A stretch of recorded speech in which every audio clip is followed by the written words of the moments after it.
I was a director of Chinese herbal medicine at an acupuncture school that was a tradition primarily training people to be acupuncturists and not studying herbs. So I did that for a long time, and I'm kind of a specialist in training acupuncturists who have been practicing acupuncture, studying acupuncture for a long time, and I'm a sort of specialist in bringing them into the world of herbal medicine. So this question of why study herbs, there are really three essential reasons why I think every acupuncturist should study herbs. First of all, clinical flexibility. In clinical reality, most of us see patients once, maybe twice a week.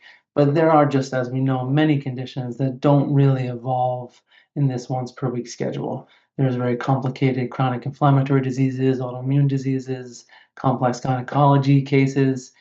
I mean, there's just many situations where once or twice a week isn't enough, and they require sort of depth and consistency, really daily treatment that herbs provides for people. So they're able to work, herbs are able to work between visits.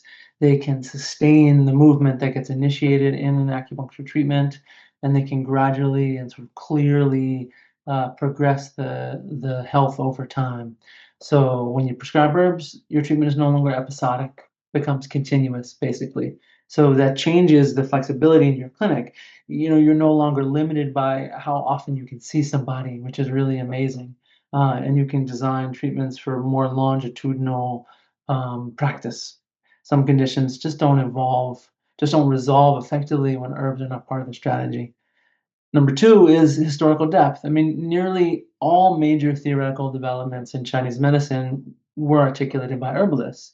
I mean, all the things that are sort of axiomatic in contemporary Chinese medicine. Everybody's kidney deficient, everybody has liver G stagnation, everybody has blood stagnation. This is all coming from herbalists articulating these theories.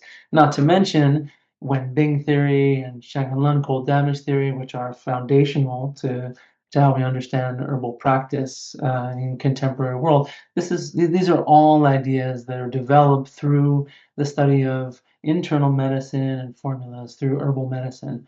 So the architecture of contemporary Chinese medicine, the way we speak about pathology, comes almost exclusively from the herbal tradition.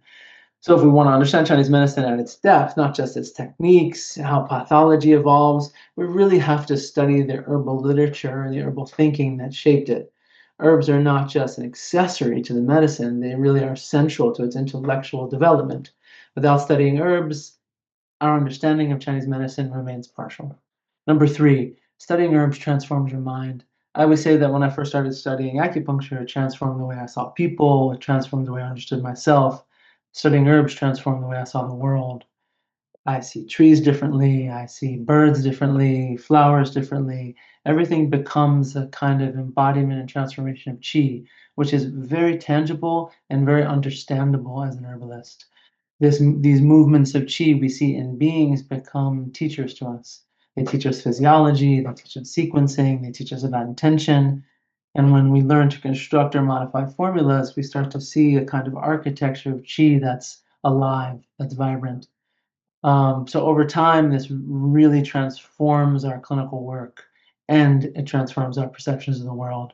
So it's a embodied and really transformational study. So why study herbs? One, greater flexibility in clinic. Two, gives us a foundational understanding of our history and the theory of Chinese medicine. And three, transforms our mind. Study herbs deeply, we enter more deeply into Chinese medicine.